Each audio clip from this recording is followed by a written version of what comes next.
Hello, beasties and bloodsuckers. My name is TBSkyne, and welcome back to the boss designs of Bloodborne. Now, last time, I accidentally summoned a friend with a big hammer who helped me punch the blood-starved beast into oblivion, and for being honest, he kind of did more of the work than I really did, but, you know, all is fair in love and war, I suppose. And having found a chalice at the bottom of that dungeon now, the chalice dungeons are available to us. Now, I have promised that the chalice dungeons are going to be something I'm going to do in co-op with viewers at some point. And right now the network isn't working, so that's not an option for us at the moment. It'll have to be some other day. So what we'll do instead is we'll keep exploring the main game. But first, hello, Dolly. Just do some more skill and health. Eventually I'll probably have to do some more strength, depending on what weapon I get, but Farewell, good hunter. May you... But not for now. He's still hanging out, telling me to go to Odeon Chapel. Or Uden, or whatever. Which I suppose is the natural next step, is to just go there and see what's up. To the Church of the Good Chalice first, just to check if there's anything there. Could be some items I missed, who knows? The hell, is that a person?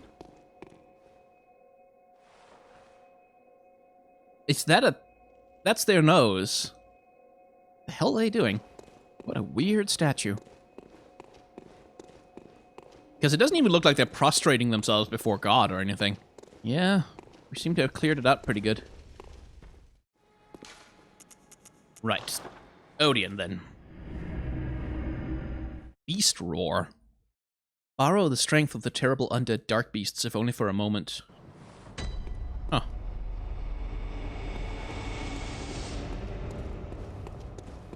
Oh, right, that's not the chapel. Doi. Oh, well, it's not that far.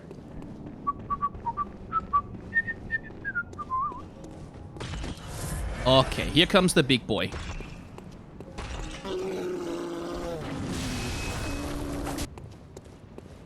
Hey, I've got the 100 Captain's Mark thing. Let me in.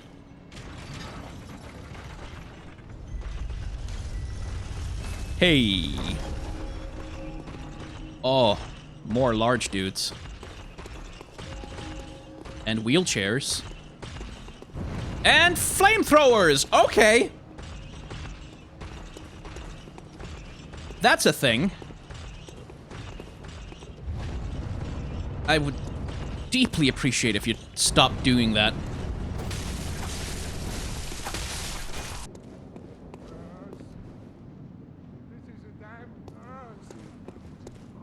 It is a damn curse. Hello. Oh my, what a queer scent. Lady? But I'd take it over the stench of blood and beasts any day. What is it then? I'm off during hunts, and besides, this is no place for ladies. Wouldn't want to drag you down too. Are you hitting on me?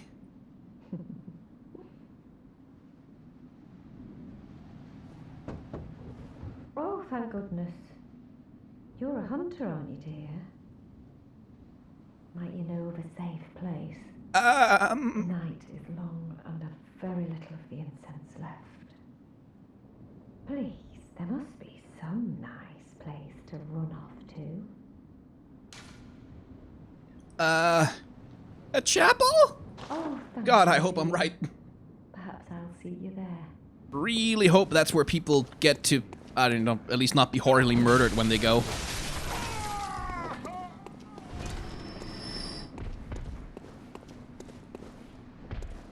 Everything seems to be doing poison damage now. Oh, we've the deepest gratitude for the church and all they do for us. The deepest, widest gratitude. Yes. Nope! Motherfucker! I was like, he doesn't see me. That's good. No, he does. You guys usually stagger more when I hit you. I guess this guy doesn't. Okay, then. Well, okay then. Oh. Oh, hello. Oh, hello, dear. You weren't lying. This is a safe place. I hope so. Thank you. I am in your debt. I'd like to tender my thanks, but I can't imagine what to offer. All I can give is my blood. Oh, But would you even take a whore's blood? Sure? Oh, good. Come close, dear. Don't worry, I've done this before.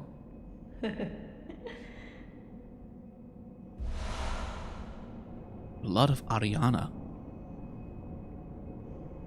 Oh, hello. Sorry, dear. You're much too eager. I've only so much blood, okay? Yeah, no, I wasn't asking for more. I was asking for what the hell. Heals HP and temporarily boosts stamina recovery speed. Blood taken from Ariana, Cathedral Ward, Woman of Pleasure. The sweet blood of Ariana restores HP and temporarily speeds stamina recovery. A member of the old healing church would know that her blood is similar to precisely what was once forbidden. Well, aren't you an interesting lady? Can I just ignore you? Like, I have a vague feeling that you don't run that fast. Or that far. Oh, there he is. There could have been a baby in that carriage, you monster!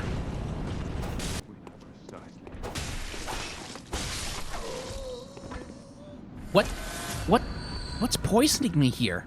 Is it just him? Like his aura?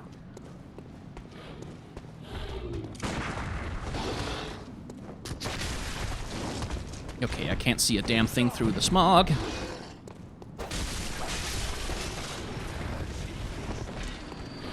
And I'd also like not to get shot at. At all possible. You were saying?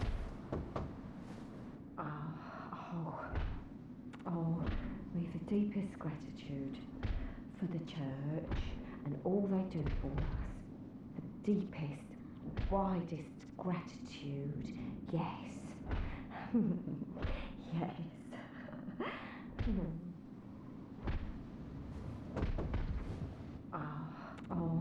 We've the deepest for the church. Deepest. Yes. I don't want to know what you were doing while you were saying that to me, lady.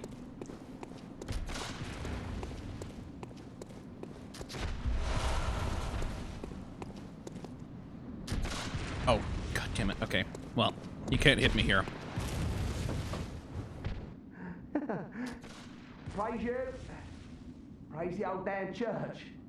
And then best of luck hunting. Best luck of all. They seem a little nervous about the church. Eager to proclaim their loyalty.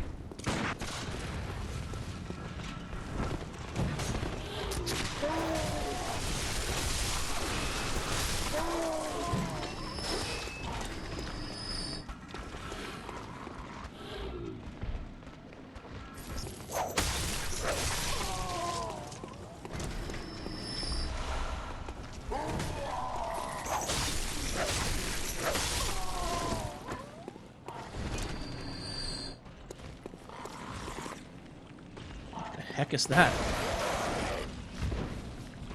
This is like a mind flayer. Ew. Ew, don't make those noises. What a thrill. With darkness and silence through the night. What a thrill.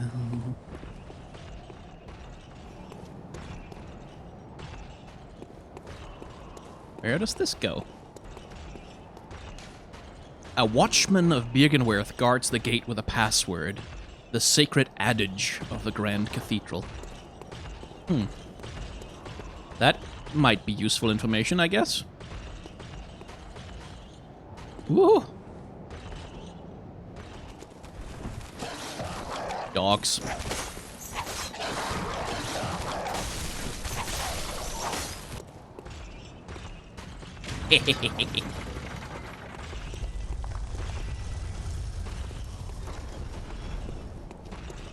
Shortcut. Get wrecked. So is this another summon? Summon Henriette? Well, we won't do that. Let's see. There's a big guy. What's down here, then? Let's just pull the lever first. Pull the lever.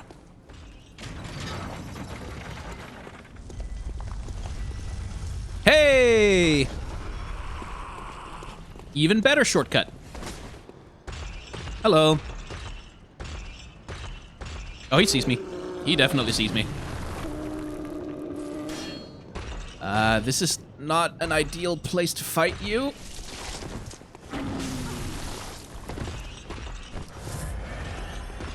Oh, what the hell? Come on! Give me my criticals!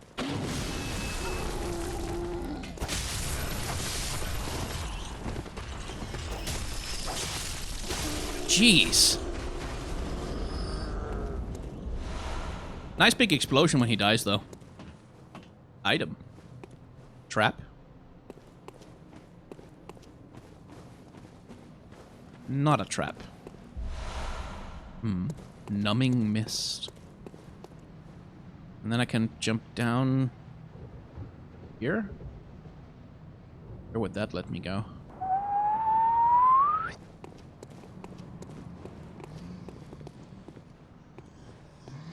Okay, so that just leads to the gate. I see. Really?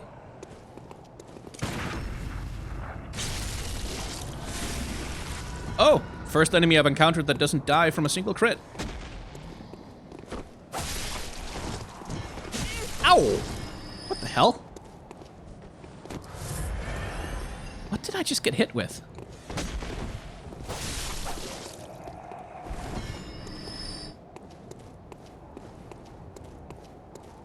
What was that effect? Was that frenzy? That would suck.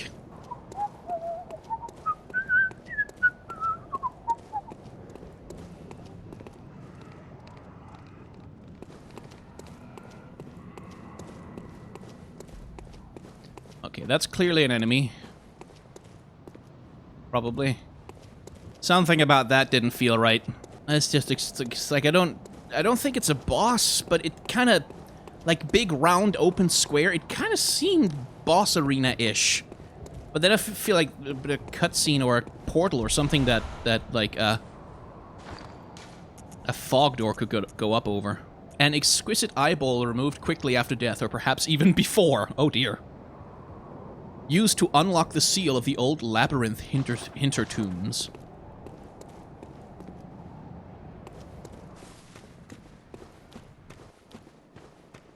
Cave system. With gravestones inside. Oh! Alfred told me at the other end of a woodland area I'd find the Bürgenwerth. The Bürgenwerth. Like the whatever. Okay, so that's what that leads. Right, so let's see where going up the stairs will take me. If anywhere.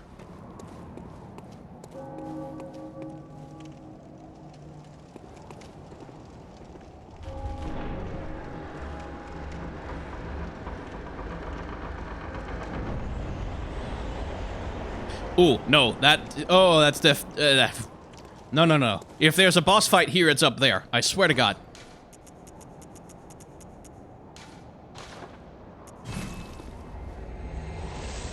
Hold on, someone just rang my doorbell. At midnight.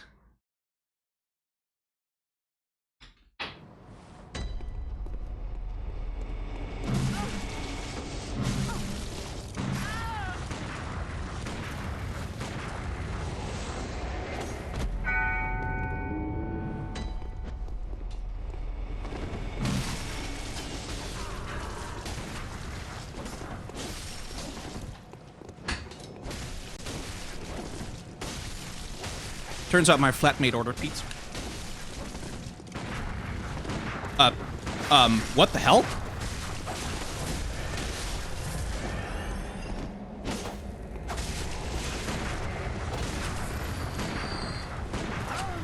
What the sh...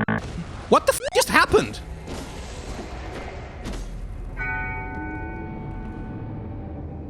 I respawned... What? Okay. I did... What happened?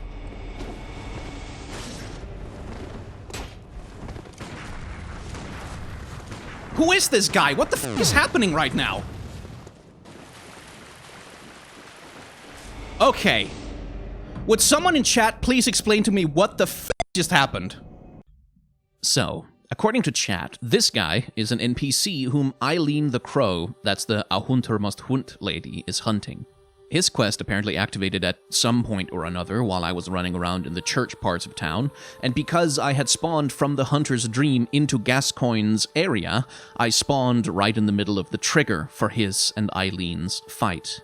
Now, according to chat, while the quest is active, I am not supposed to be able to teleport to that lamp. If I had tried it from the Hunter's Dream, apparently, I would not have been able to. It would not have been available in the menu. And the only reason I was able to spawn into the middle of it was because I accidentally teleported to that lamp from the Hunter's Dream way back at the beginning of the stream and never set my spawn point to a different location.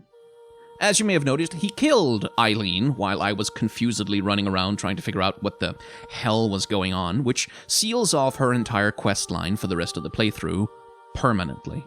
Now, normally, if I run into some situation I don't understand and accidentally get an NPC killed, which seals off a questline, that's just the way it goes. This is a blind run, accidents happen, too bad, play through it. But this time... I used the bold hunter's mark with the expectation that returning to a lamp would take me to a default safe area, namely Gascoigne's boss area, which I had already cleared. That's what the bonfires in the Souls games I've played so far have been, safe areas where you can rest and reset. You can teleport back to them, and you're fine. That's why I got up to answer the door. I figured nothing could possibly happen while I was gone. Turns out I was wrong about that. Normally, I play through mistakes. Normally, I just keep going, whatever happens. But as far as I'm concerned, this time, I don't think I made a mistake. I got f***ed by a gameplay interaction that isn't supposed to happen, overlapping with a midnight pizza delivery I didn't realize was coming, leading to consequences I had no reasonable way to prevent from happening. So this time, just this time,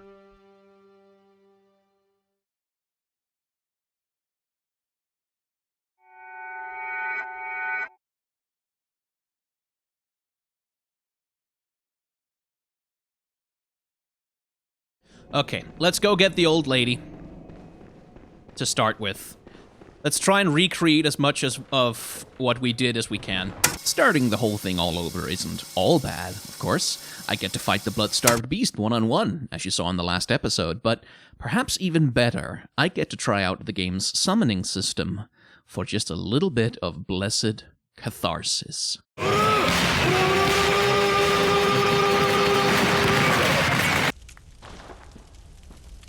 Okay, let's go die 10 or 15 times, shall we? And now we can take a look at the black church hat. Oh god, it's a fedora! Oh no, the church wears fedoras! Most healing church hunters are elementary doctors who understand the importance of early prevention of the scourge, achieved by disposing of victims and even potential victims before signs of sickness manifest themselves. That sounds great. That sounds lovely and wonderful. Their black attire is synonymous with fear and that peculiar Yarnham madness. Now, the lovely thing is, because I'm a lady, fedora actually looks good on me, but no, oh, right, I should change out of that. Attire of the healing church hunters, the holy shawl, symbol of the healing church, flutters proudly on their backs. That's not too bad. White surgical gloves, the intricate embroidery weaves a spell that protects their wearer. A spell, huh? Anyway, back to my old self, more or less. We did it. We more or less recreated the previous section of the stream. And so we return to the Hunter's Dream. Whew. You're gonna level me up a couple of times, thank you, please. Health. I need health. I don't want to get one shot by any more things. Farewell. Okay. This curved knife is as thin and sharp as a surgeon's blade, often used for self-defense by special doctors in the healing church. They say that hunters traditionally avoid the use of poison, likely because the poison is too slow to act in the heat of the hunt.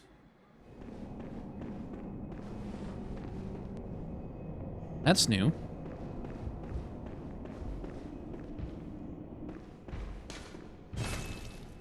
What's this thing? Hidden path? Whoa.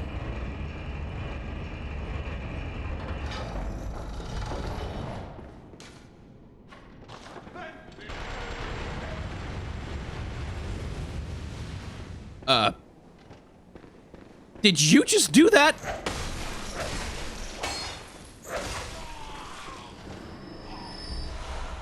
He has a Gatling gun on a wheelchair! Jesus Christ! Communion. A secret symbol left by Carol Runesmith of Björkenworth. Several runes relate to blood, including communion, which raises the maximum number of blood vials one may carry. This rune represents the healing church and its ministers. Blood ministration is, of course, the pursuit of communion. Huh. Wonder how you use those. Okay, we'll go fight the boss in a second, but... Ah! Mother... Oh, you... better get your ass in here. Oh, he has a lot of health for a villager. Okay.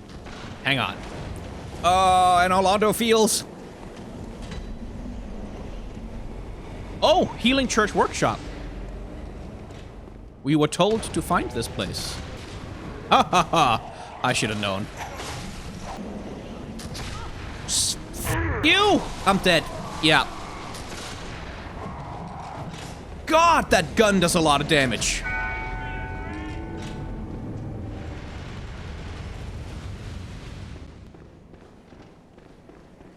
I think the hell not.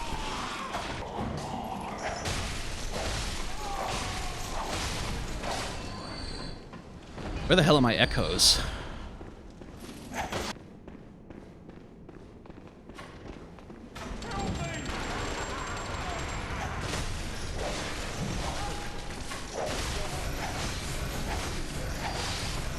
Nope.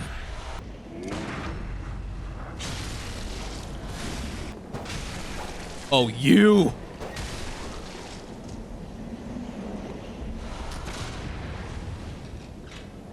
Wait, why did I get my echoes back? He's dead, surely.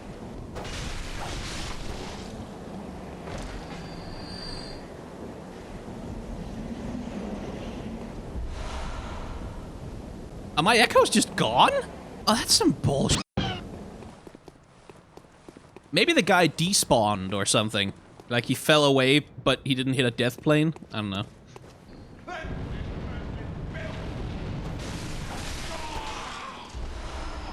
There sure are a lot of determined grandpas in this game.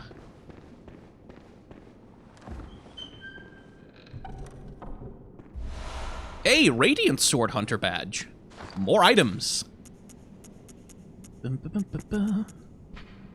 One of the badges crafted by the Healing Church, the Radiant Sword, indicates the heirs to the will of Ludwig. These hunters, also known as the Holy Blades, are the remains of an ancient line of heroes that date back to a very early age of honor and chivalry.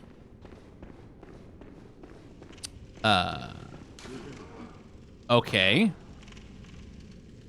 Yeah, see, because I may regret this. Oh, no, it's just locked. Fair enough.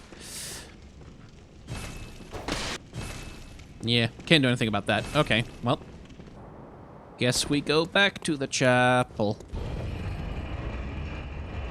Wait, is that a door? Hang on.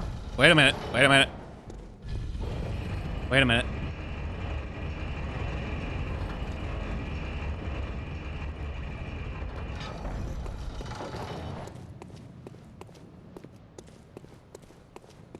Where does this lead? Does it lead anywhere? Well, now I may have to use a hunter's mark.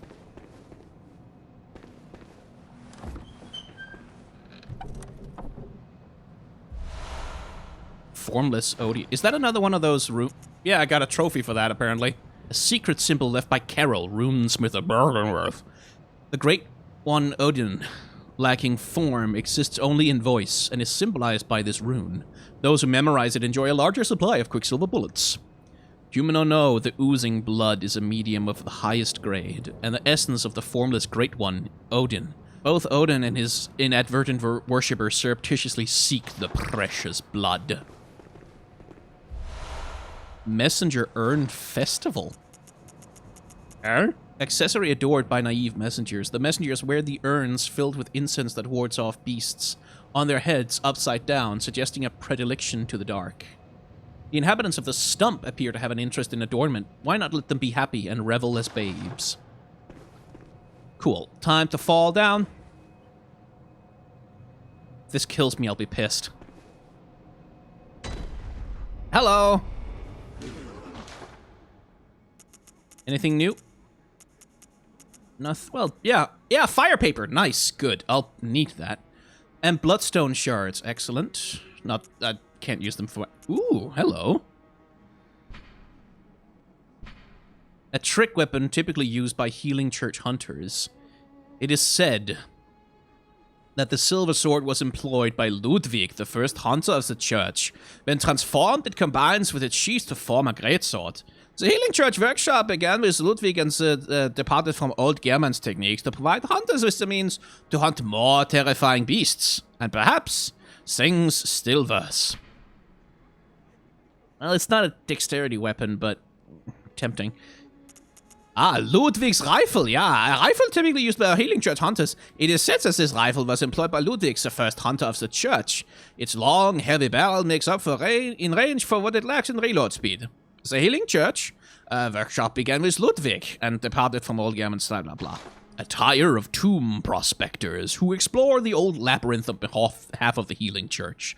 The healing church traces its route through Berlin and is therefore aware of the ruins' true importance. They contain much more than mere hunter trinkets. Indeed, they hide the very secrets of the great Great One, sought after by those with the insight to imagine greatness. The old Great Ones. Ha.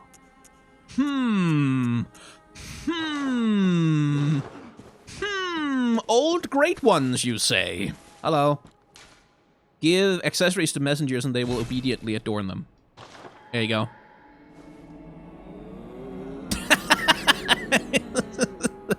That is very cute. Okay. Pizza to the left of Odeon Chapel. What are you talking about?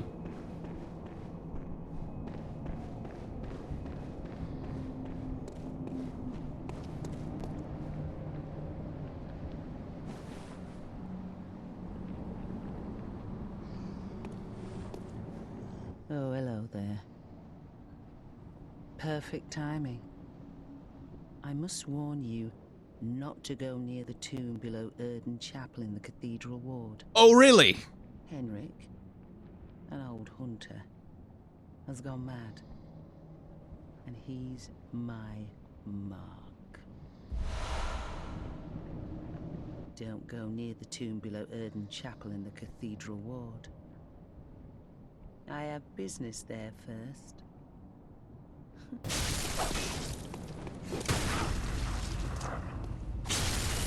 Give me back my health. Jerk. Okay, yeah, sure, screw it, let's go fight the boss. Boss time. Excuse me. Pardon. So sorry. Please don't follow me too far in here. Okay, there's Oh, no. If this is not a boss fight, I'll eat my own meal. Let us partake in communion and feast upon the old blood. Our thirst for blood satiates us, soothes our fears. Seek the old blood. But beware. Whoa. The frailty of men. Their wills are Those are illithids. Those are definitely either mind flayers or Cthulhu's. Okay, so she seems to be repeating herself, and it's a prayer, as far as I can tell. Hello. How are you? Ooh, I know this cutscene. I used it for the intro. So I know what this beastie's gonna look like. She looks wretched, doesn't she?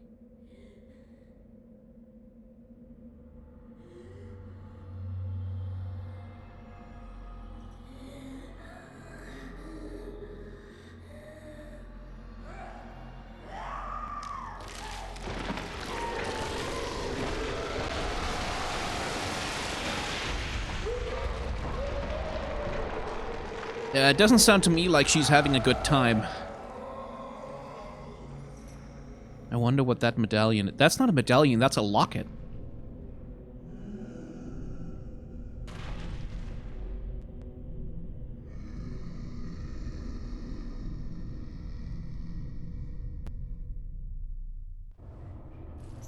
Vicar Amelia.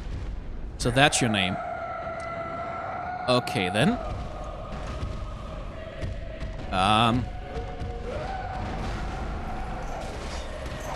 Okay, I can't... Surely I can't parry that.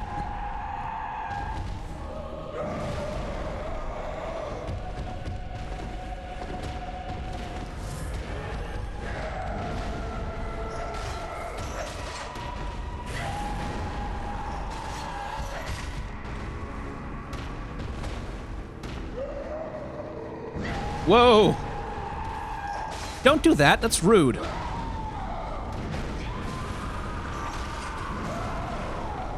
Okay, so she can swing some stuff around.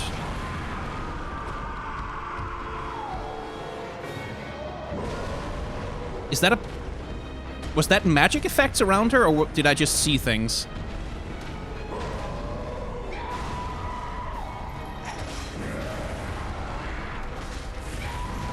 Oh, much like the blood-starved beast.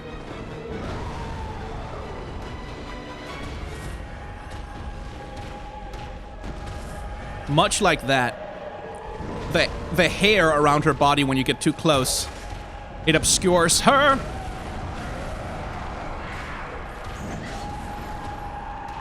Was that just a lighting effect, or was that something?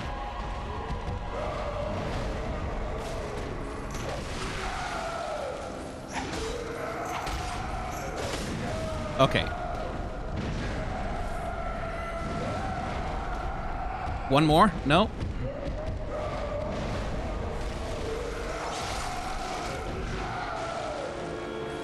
Well, she's she's definitely bleeding. Couldn't get... I got caught on the wall.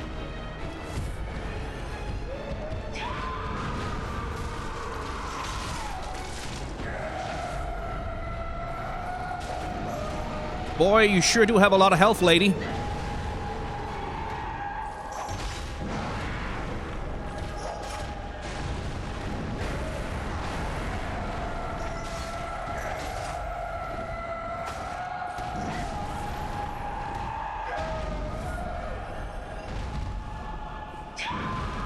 Can I interest you in some blood? No? But you were praying so hard about it just a second ago.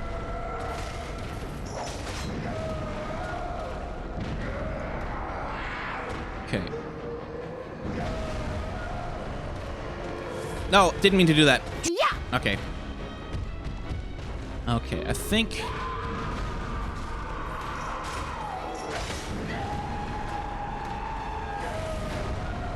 Okay, she probably has a second phase.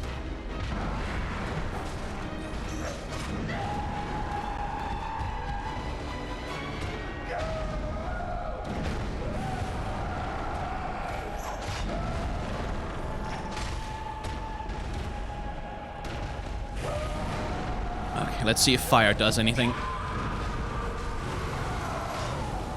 Oh, it does a bit.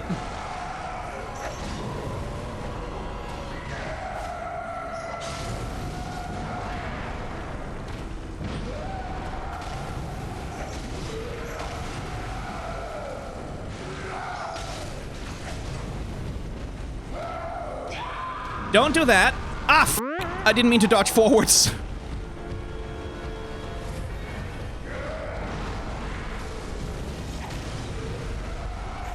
Oh. Yes. Yeah.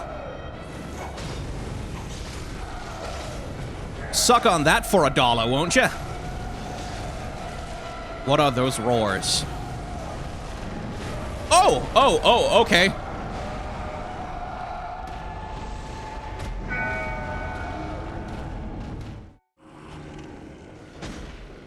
Those are some creepy ass that's a trypophobia right there. I guess we see the result of what happens when you pray to those particular gods. Lop. Okay. Let's try not to mess up quite as hard this time, right at the end. A few moments later. No! No! No! Oh, come on!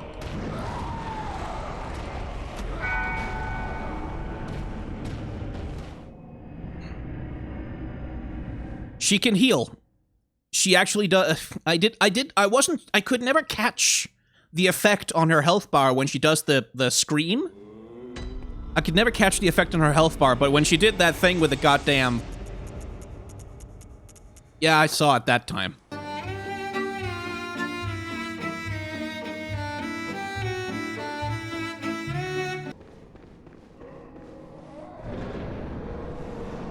Hello again. How have you been? I've been miserable. Because of all that being alive that you're still doing. Oh, that's a swipe.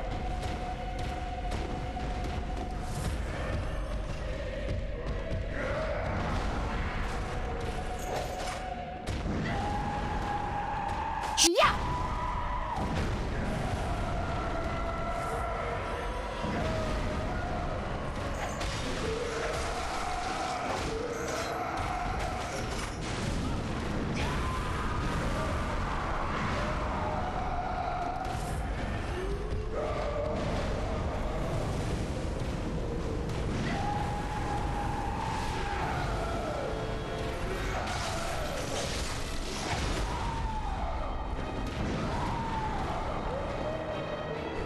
No! Oh!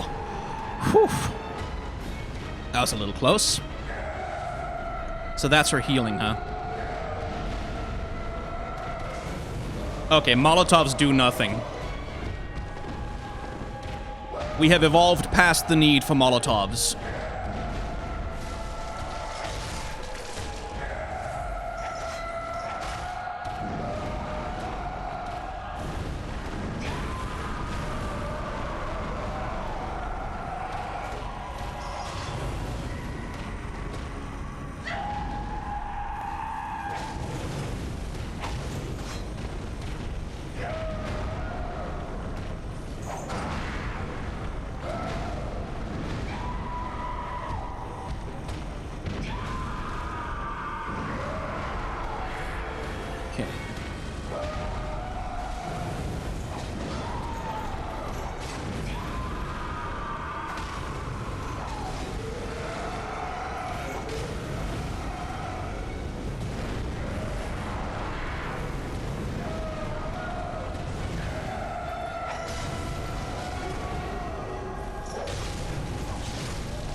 Okay.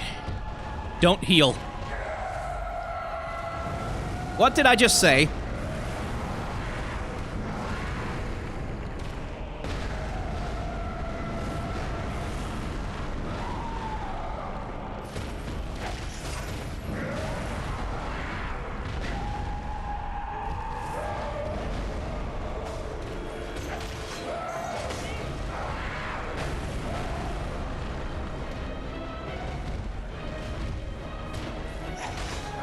There we go. Gotcha. Whew.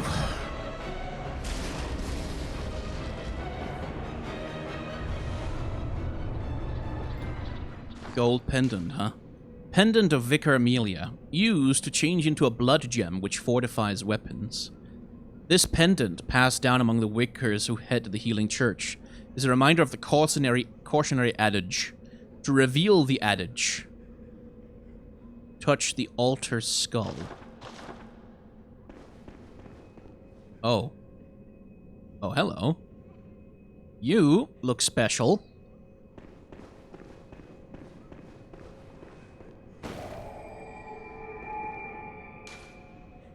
Let's just, couple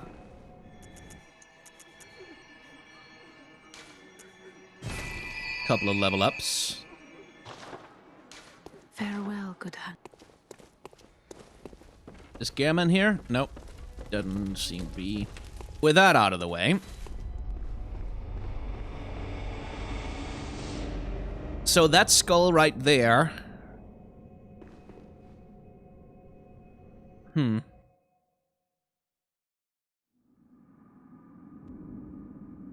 It looks a little bit like the same kind of skull Vicar Amelia herself would have. Master Willem, I've come to bid you farewell. Oh, I know. You think now to betray me.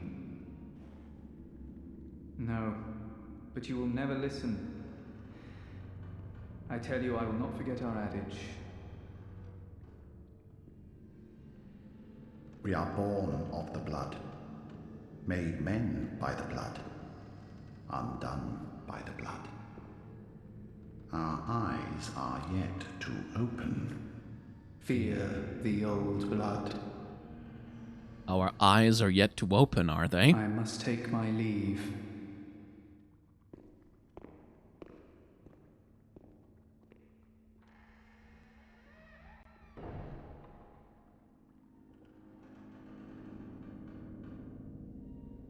By the gods, fear it, Lawrence. Lawrence, huh? Fear the old blood.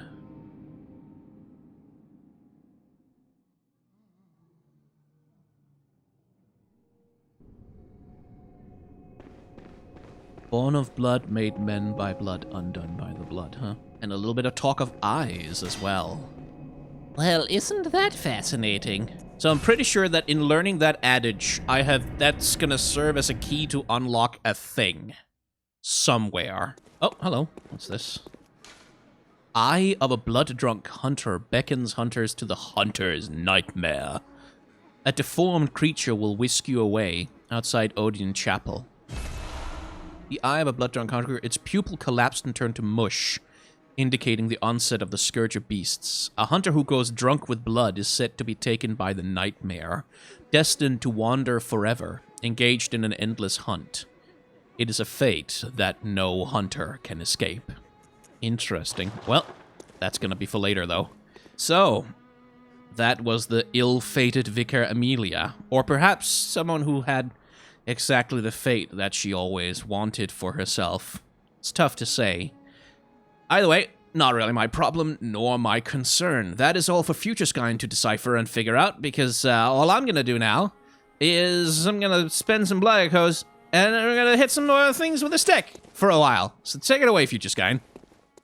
Thanks, Past Skyne. You run along and do that, why don't you? As for us, we have a priestess to decipher, and we might as well start with the basics of her character design. Amelia is a character a little bit like Gascoigne in that we get to see her both in her human and her monstrous form. Although, unlike Gascoigne, we do not get a good look at her before she transforms. All we see is a huddled-over figure clutching a pendant in their hand and praying desperately to themselves. Or, well, not so much to themselves as to the skull of the severed head that's lying on the altar in front of her, but we'll get to that later. What we see of human Amelia is a woman in a white dress that seems to have quite fine detailing, especially around the sleeves, undercut somewhat by the torn, tattered, and ragged state of the dress itself, making her look more like a destitute roadside beggar than the leader and vicar of this grand cathedral. The cathedral itself is positively brimming with gold, especially around the altar.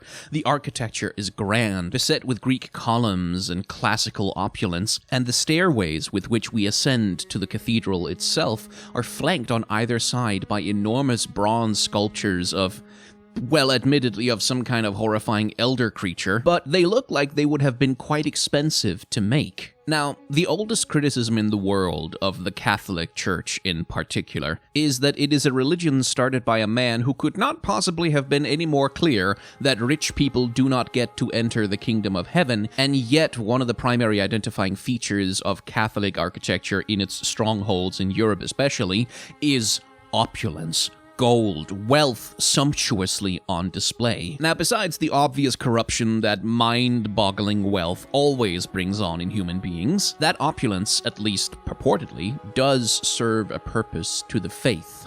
The point of building all these mind-bogglingly beautiful cathedrals and this overwhelming architecture is to deliver to the congregation some small sense, some pale imitation of the grandeur of the kingdom of heaven, so that when you enter the house of God, you are given some sense of His greatness, some sense of the glory and splendor that surrounds Him, and which awaits you, faithful penitent, in the kingdom of heaven, should you live in accordance to the Gospels of Jesus Christ.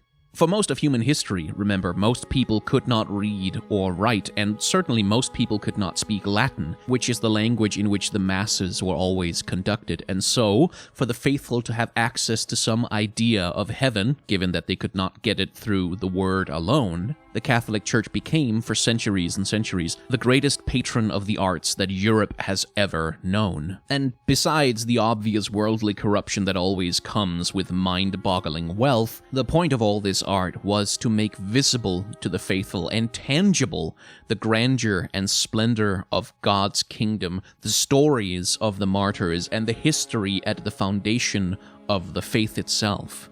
Much the same way that it happens, in fact, in Yarnham. We've spoken already about the many, many statues that we encounter all over Yarnham, of penitent faithful crying and reaching for the skies, begging, it seems, for some sort of divine salvation from the evils of this world. And we've spoken of the opulent grandeur of the Gothic architecture that defines the aesthetics of Upper Yarnham itself. But never does the architecture get more grand, never do the statues become more numerous than on the ascent towards the grand cathedral where Amelia prays. And it is an ascent, the entire approach to the place is marked by constant stairways, a constant climb higher and higher into the air, higher and higher above the rest of Yarnham, as though we are ascending some ancient mountain to see the gods that may dwell at the top. And all the time the ascent is flanked by incense burners, soaring archways, sculptures, and statues, culminating with the stairway in the cathedral itself, flanked on either side by these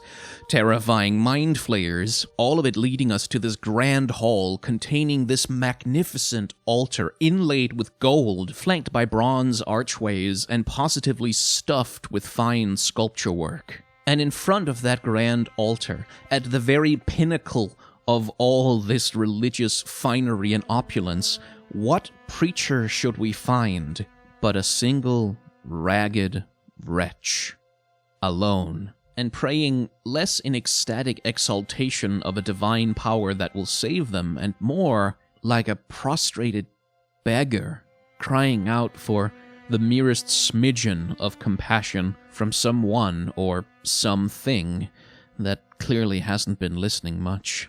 We see a grand cathedral overflowing with wealth and opulence and resources, and we see the lone attendant of that congregation identified with all the stereotypical signifiers of wretchedness and poverty. It's an interesting juxtaposition, and it could serve both as commentary on the church, which I have to assume is the healing church, that particular organization we've been hearing about, or as a character story beat meant to inform us that no amount of faithfulness and prayer, no amount of begging before however benevolent a god, will save you from the fate that awaits you and all others who are afflicted with the blood of Yarnham, which is to go mad and become a beast.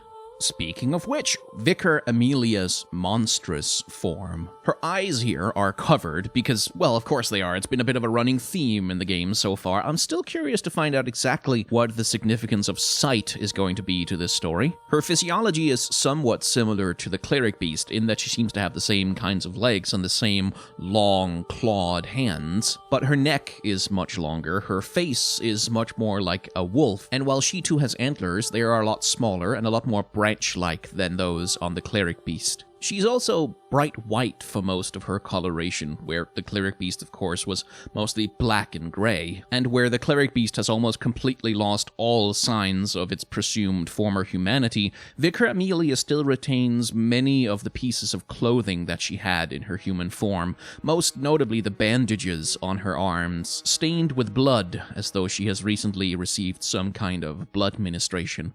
And returning to the color for a second, bright white. Now, white can be associated, of course, with the death shroud, and this is certainly true both in Western and in Japanese culture, but much more commonly in Western Christian culture, which is the aesthetic that Bloodborne is appropriating for this particular game. Bright white is associated with light, with purity, with virginity. It is meant one way or another to be some kind of signifier of the divine. It is the typical color of angels' wings and angels' robes, whereas darker colors like black, like we see on the cleric beast, are more explicitly associated with the devil and hell. And so her beastly form, I suppose, could be read as a kind of cruel parody of her aspirations, the desire to transcend her mortality into divinity, which is the end goal of Christianity after all, subverted by a cruel transformation into an obvious monster instead. Although on the other hand, it may be the case that the transformation into a monster was not a subversion of ambition, but the ambition itself. Because the prayer that she's muttering to herself as we walk into the room goes like this. Let us pray, let us wish to partake in communion. Let us partake in communion and feast upon the old blood. Our thirst for blood satiates us, soothes our fears. Seek the old blood. Were it not for fear, death would go unlamented. Seek the old blood.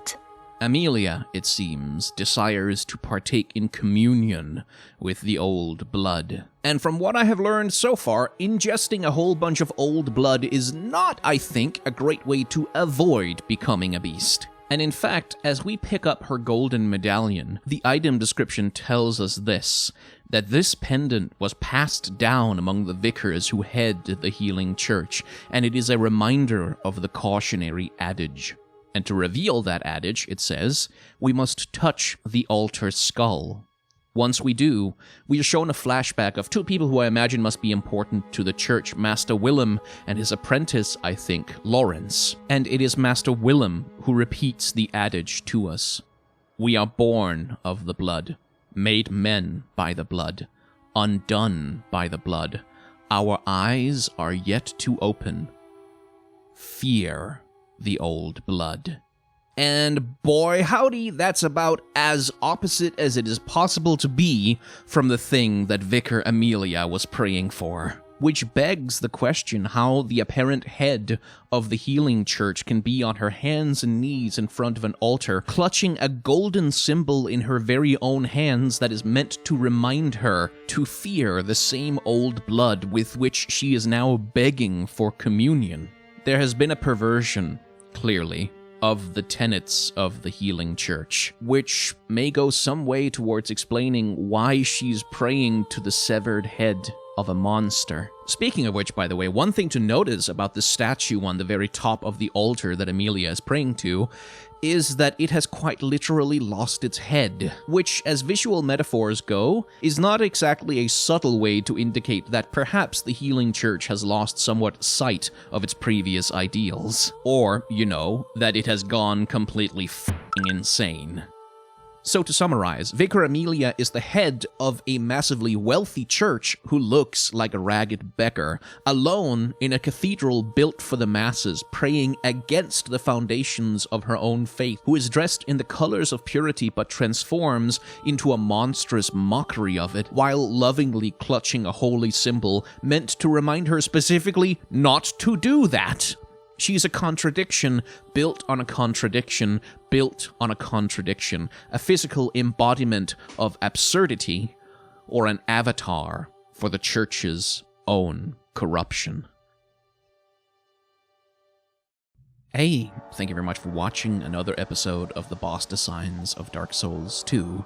As usual, if you have enjoyed this particular video, then the like, comment, and subscribe buttons down below are your friends and also my friends, because they are the buttons that tell the algorithm which videos to show you, and I would love to show you a bunch more of my videos, so if that's what you want as well, then those are the buttons that you should be clicking on. If you would like to support my channel, and in particular this video series more directly though, Patreon is there for that. I have a tip jar, and I have a merchandise store. If you want to use any of those, then I'd be very grateful for the help, but if you don't want to, or if you aren't able to, please don't worry about it. It's completely okay. I would like to welcome, though, Zachary Carroll, Nick, Molotover, Jack, CGT's Films, Spark, Jacoba, Nemi, Akarshan, Kamil Il, Kirk Novak, and Vladislav Koleshnikov to my Patreon this month. Thank you very much. The support that you give me is what makes videos like this one possible.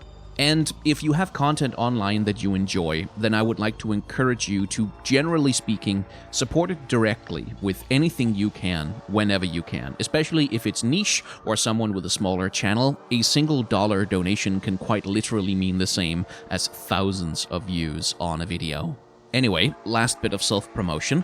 I also have a second channel. If you want to watch the unedited footage that I use to make these episodes with all of my mistakes and all of the stuff that I have to cut out for time, then that is over there, as well as playthroughs of various Final Fantasy games. We have played 6 through 10 at this point. We are currently playing through Hades. I will occasionally play some Legends of Runeterra over there, and we are playing a little bit of 1996's Diablo, the original from that series.